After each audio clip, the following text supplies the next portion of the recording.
今回は視聴者さんからのリクエストにお答えシリーズ第8弾、宇宙プラットフォームの作り方を完全解説します。パクトリオに4800時間を捧げた徳蔵が悪色に到達するためのミニマムな宇宙船の作り方や弾薬を節約する回路設定、宇宙プラットフォームで原子力発電所をコンパクトにレイアウトする方法やレールガンタレット1台で恒星系の縁に到達する方法などを完全解説します。この先攻略に不可欠な情報が行き着く間もないスピードで続きますので、今のうちにチャンネル登録と高評価をお願いします。それでは本編スタートです。チャプター1、スラスター設置の下準備。鉄板の無限製造工場で通常弾薬とロケット弾の準備が整いましたので、いよいよこの宇宙プラットフォームを悪色域の移動線にアップグレードしていきます。まず宇宙プラットフォームに推進力をつけるためスラスターを3個、燃料を作るため化学プラントを3個、そしてポンプ1個をロケットで打ち上げます。次に燃料を運ぶためにパイプ、地下パイプ4個と貯蔵タンク5個を準備します。鉄板と鋼材を宇宙プラットフォームで生産できるので、これらは宇宙プラットフォームで作ります。まず組み立て機を設置し、レシピ設定をパイプにして、材料スロットでQキーを押して左クリックをします。そうすると鉄板が挿入されてパイプの生産が始まります。生産が終わったら出来上がったパイプを右クリックして回収しておきます。次にレシピ設定を地下パイプに変更し、パイプの上でQキーを押して左クリックして、鉄板の上でQキーを押して地下パイプが4個できるよう追キーを10回連打します。最後はレシピ設定を貯蔵タンクに変更し、鉄板のスロットでQキーを押して左クリックして、鋼材のスロットでQキーを押して左クリックすれば貯蔵タンクの生産が始まります。貯蔵タンクが出来上がったら組み立て機ごと回収すれば必要なアイテムの準備は完了です。スラスターなどレイアウトしていくために宇宙プラットフォームの下半分を解体しておきます。またロケット弾の生産速度を上げるために組み立て機をコピーして反転させて貼り付けてから自動リクエストで鉄板100枚を要求しておきます。もし宇宙プラットフォームでの鉄板生産が間に合わなくても、この自動リクエストでナウビスから自動で鉄板を運び込んでくれますので、弾薬を生産し続けられます。チャプター2、宇宙の燃料、スラスターの材料を生産。それでは宇宙プラットフォームの燃料であるスラスター燃料とスラスター酸化剤の材料を生産していきます。まずは破砕機でスラスターの原料を確保します。まず破砕機とインサーターをこのように設置し、搬入側の右2つのインサーターと宇宙プラットフォームをグリーンケーブルでつなぎます。次にグリーンケーブルでつないだインサーターにはフィルター設定を炭素に、回路設定に炭素小なり200とセットします。左側のインサーターのフィルター設定には炭素質アステロイドの破片を指定します。最後に破砕機のレシピ設定を炭素質アステロイド破砕に設定すれば基本の型が完成です。この設定で宇宙プラットフォームにはいつも200個の炭素が保管されます。この炭素は航路の途中で運悪く燃料切れとなった場合に手動で燃料を作るときに使います。出来上がった破砕機を宇宙プラットフォームごとシフトキーを押しながらコピーして、パラメーターを金属質アステロイド、鉄鉱石、金属質アステロイド破砕に変更して H キーで反転させて貼り付けます。貼り付けた破砕機を切り取って動かします。同様に炭素質アステロイドの破砕機をシフトキーを押しながらコピーして、今度はパラメーターを酸化物アステロイド、氷、酸化物アステロイド破砕に変更して H キーで反転させて貼り付けます。貼り付けた破砕機を切り取って場所を動かして、もう一度左クリックして元の場所にこのように貼り付けます。右から2番目の破砕機のレシピは発展酸化物アステロイド破砕に変更し、上側のインサーターのフィルター設定と回路設定を高解析に変更し、下側のインサーターのグリーンケーブルを外せばスラスターの材料工場は完成です。節電のためエネルギー効率モジュールを挿入しておきました。チャプター3、高解析でスラスター燃料を2倍生産。スラスターの材料が揃いましたので、スラスター燃料とスラスター酸化剤を作っていきます。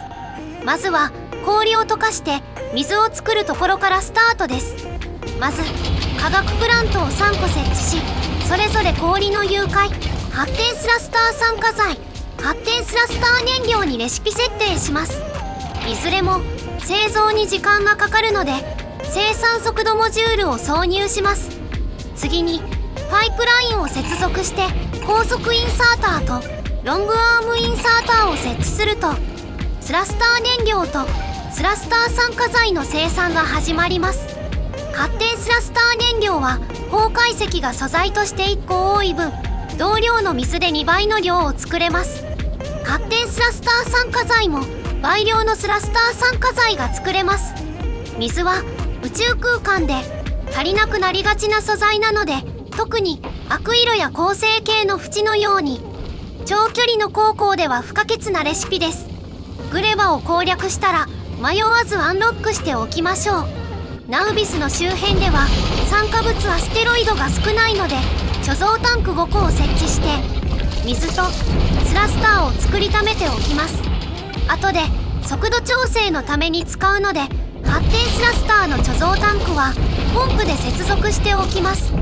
また氷の収集速度を上げるため、化学プラントの隣にアステロイド収集機を設置し、フィルター設定を酸化物アステロイドに指定しておきます。集めたアステロイドはアステロイド収集機で右クリックすることで宇宙プラットフォームのインベントリに移すことができます。なので今回はインサーターを設置しませんでした。アステロイドが足りないと困るので、反対側にもアステロイド収集機を設置しておきました。最後に宇宙で推進力を得るためのスラスターを設置します。スラスターはこのように宇宙空間でゴーストを使って建設計画をしてから宇宙プラットフォーム上に貼り付けると、無駄なく効率的にレイアウトできます。またスラスター同士をこのように隣接させると、パイプの少ないすっきりとしたレイアウトにできます。チャプター4、タービン3台原子力発電の設置。悪色の航路ではソーラーパネルの出力が 60% に減ってしまいますので、ソーラーパネルの電力に頼ることはできません。そこで今回は発電方法を原子力に切り替えていきます。まず原子力発電所をゴーストで設置し、自動リクエストで宇宙プラットフォームに運び込み、次に熱交換機1台、蒸気タービン3台、条件回路1個、核燃料棒6個を手動でロケットに積み込み、宇宙プラットフォームに搬入します。原子炉を開いて核燃料棒で Q キーを押して、燃料スロットで Z キーを押すことで手動で核燃料棒を投入できます。そして原子炉を温めている間に熱交換機と蒸気タービンを設置します。今回蒸気タービンを3台設置したいので、カーボベイを動かして設置場所を作りました。最後にパイプと地下パイプで水と蒸気のパイプラインを敷設すれば原子力発電所の完成です。ソーラーパネルはもう使えませんので、ここで撤去してしまいます。水がなくなると蒸気が作れず停電して再起不能となりますので、貯蔵タンクと化学プラントをレッドケーブルで接続し、スラスターの化学プラントに水、大なり、線と回路設定します。これによって水が線を越えないと化学プラントが稼働しませんので、貯蔵タンクの水がいつも1000以上にキープされます。次は核燃料棒をいちいち手で投入するのは大変なので、温度が下がったら核燃料棒を1つだけ自動投入する仕掛けを作ります。まずインサーターと条件回路をこのように設置し、インサーターと条件回路の出力側をレッドケーブルで接続、原子炉と条件回路の入力側もレッドケーブルで接続します。次にインサーターの回路設定にはフィルターを設定にチェックを入れ、スタックサイズを1に変更し、原子炉には燃料を読み込むと温度を読み込むにチェックを入れます。最後に条件回路の条件側に小なり550と核燃料棒イコール0を条件で設定し、条件回路の出力側には核燃料棒と1をセットすれば完成です。これで原子炉の温度が550度未満になると核燃料棒が1個だけ投入されるようになります。核燃料棒を無駄に燃やすことがないので便利です。アステロイド収集機でゴーストカーソルを核燃料棒にして G キーを20回押すと核燃料棒20個が格納されます。このようにアステロイド収集機はゴーストカーソルを使うとチェストのように使えるので便利です。チャプター5、弾薬の無駄撃ち防止、悪色に出発。それでは最後の仕上げ、ロケットタレットとガンタレットを設置していきます。まず電気炉を撤去して左右に6台ロケットタレットを設置し、その間に搬送ベルトを敷設します。次に高速インサーターとロングアームインサーターを互い違いに設置して、フィルター設定にロケット弾を設定し、最後に宇宙プラットフォームに高速インサーターをコピペすれば完成です。次はガンタレットの設置です。まずガンタレット5台と高速インサーターをこのように設置します。そしてこれをコピーして反転させて設置すれば完成です。最後の仕上げとして防壁で囲んで空いたスペースにソーラーパネルと蓄電池を設置すれば宇宙プラットフォームは完成です。リペアキットと核燃料棒を自動リクエストしたら悪色に出発です。前回の動画で詳しく解説をしていますが、小型と中型のアステロイドは通常弾薬に弱く、大型のアステロイドはロケット弾に弱いので弾薬の無駄遣い防止の設定をします。まずロケットタレットを開き、一覧にない標的を無視にチェックを入れて大型のアステロイドをリストに追加します。これで大型のアステロイド以外にはロケット弾は発射しません。同様にガンタレットには小型と中型のアステロイドを指定すれば大型のアステロイドに通常弾薬を無駄撃ちすることがなくなります。なんて解説をしている間に悪色に到着してしまいました。惑星に停泊中に弾薬を無駄遣いするのはもったいないので、宇宙プラットフォームとガンタレットをグリーンケーブルで接続し、宇宙プラットフォームを開いてスピードを読み込むにチェックを入れ、ガンタレットを開いて回路設定に V not イコール0と指定すると停泊中はガンタレットを発射しなくなります。停泊していれば小型と中型のアステロイドならぶつかってきてもリペアキットで十分直せます。また擁壁へのダメージはほとんどありません。他方大型のアステロイドが宇宙船にぶつかると致命傷になりますので、ロケットタレットは停泊中も止めない方がいいです。チャプター6、レールガンを搭載、恒星系の縁に出発。悪色に到着しましたので、次は恒星系の縁を目指します。恒星系の縁への航路には巨大なアステロイドが発生しますが、爆発ダメージ耐性が 99%、物理ダメージの減衰耐性は3000なので、ロケット弾も通常弾薬もほとんど効きません。